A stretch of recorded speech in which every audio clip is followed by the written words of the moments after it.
शिकणार आहोत मानवी दात म्हणजेच ह्युमन टीथ याविषयी. चला तर मग सुरू करूया.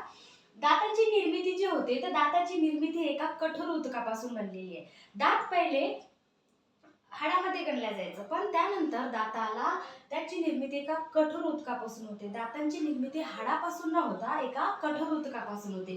दातांचा अभ्यास करणारं जे शास्त्र असतं त्याला ऑडोंटॉलॉजी असं म्हटलं जातं.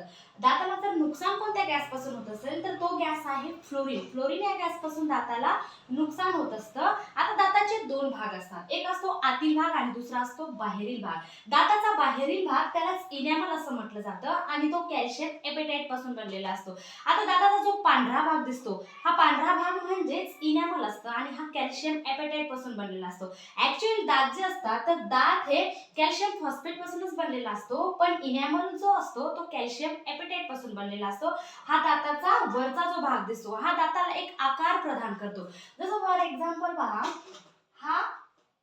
हा जो भाग दिसतो हा भाग जो आहे तर हा आहे इनॅमल आणि हा बाकीचा असतो बाहेर. आतील भाग जो असतो त्याला आपण डेंटाइन म्हणतो आणि बाहेरील जो भाग असतो त्याला इनॅमल असं म्हटलं जातं. म्हणजे दाताचा जो पांढरा भाग दिसतो त्याला इनॅमल असं म्हणतात. दुसरा आहे आतील भाग. आतील भागाला डेंटाइन असं म्हटलं जातं आणि हा कॅल्शियम फॉस्फेट पासून बनलेला असतो. दाताचा 85% जो भाग असतो तो कॅल्शियम फॉस्फेटचा म्हणजेच डेंटाइन बनलेला असतो. आता दाताचे दोन प्रकार असतात, एक मोनोफिलोडॉट म्हणजे जे एकदा पडल्यानंतर परत उगवतात त्याला आपण दुधाचे दात किंवा मिल्क टीथ असं म्हणतो. दुधाचे दात जे असते तर हे वयाच्या 12 वर्षापर्यंत पडून नवीन दात म्हणजेच परमनंट टीथ यायला सुरुवात होते. आता हे दुधाचे दात जे आहेत तर ज्या हे तयार कधी होतात ज्यावेळेस बाळ आईच्या गर्भामध्ये असतं. म्हणजे एखादं बाळ जर आईच्या गर्भामध्ये असेल तर त्याच वेळेस दाताची निर्मिती होते. पण दात हिरडीच्या बाहेर कधी येतात तर ज्यावेळेस बाळ 7 ते 8 महिन्याचं होतं त्यावेळेस ते हिरडीच्या बाहेर यायला लागतात आणि वयाच्या 12 वर्षापर्यंत ते पूर्ण कंप्लीट होतात येऊन. त्यानंतर आहेत कायमस्वरूपी दात. कायमस्वरूपी दातांची संख्या आहे.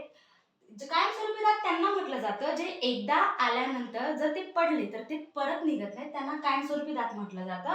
अशा दातांची संख्या आहे 32. तर जीवनात एकूण दात किती येतात? दुधाचे दात तर झाले 20 आणि कायमस्वरूपी 32. असे एकूण जीवनामध्ये किती दात येतात तर 52. पूर्ण जीवन काळामध्ये आपल्याला 52 दात येत असतात.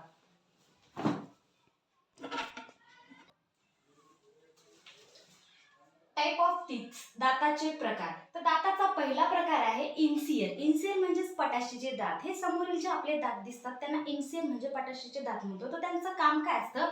अन्नाला कट करणं म्हणजे अन्नाला तोडण्याचं काम इन्सियर असं करतात. ज्यावेळेस एखादं मूल लहान असतं त्यावेळेस आई त्याला पोळीचा रोल करून देते आणि मुलगा चाव म्हणजे कट करतो त्या रोलला.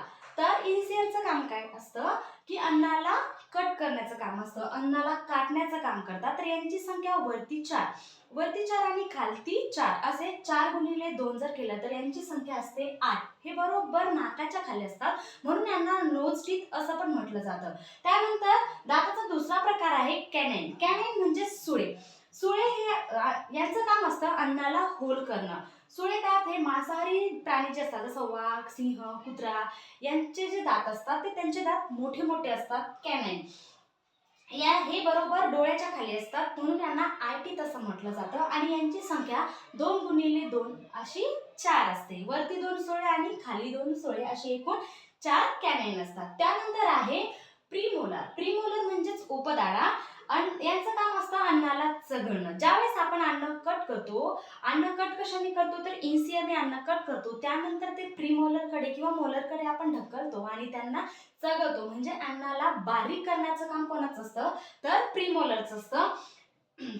लहान मुलामध्ये प्रीमोलर नसतात. लहान मुलाला जर बघितलं असेल तुम्ही हसताना वगैरे तर त्यांचे समोरचे म्हणजे इन्सियर असतात, कॅनाइन असतात, त्याच्यानंतर थोडासा गॅप असतो आणि नंतर त्यांना मोलर पण असतात, पण त्यांना प्रीमोलर नसतात.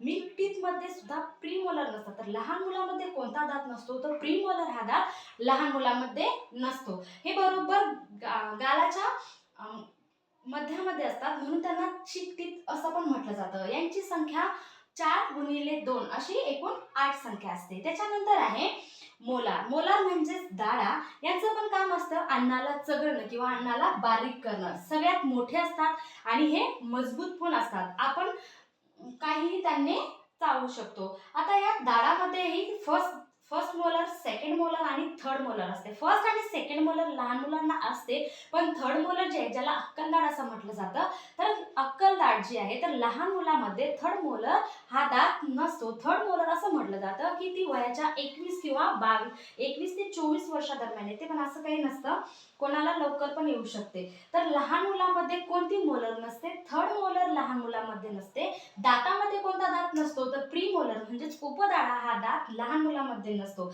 आता मोलार यांची संख्या 6, एका बाजूने 6 तर दुसऱ्या बाजूने बी 6, एकूण किती असते अशी 12. तर प्री मोलरची संख्या असते 8 आणि मोलरची संख्या असते 12. तर थर्ड मोलर जे आहे तर थर्ड मोलर हा दात लहान मुलामध्ये नसतो.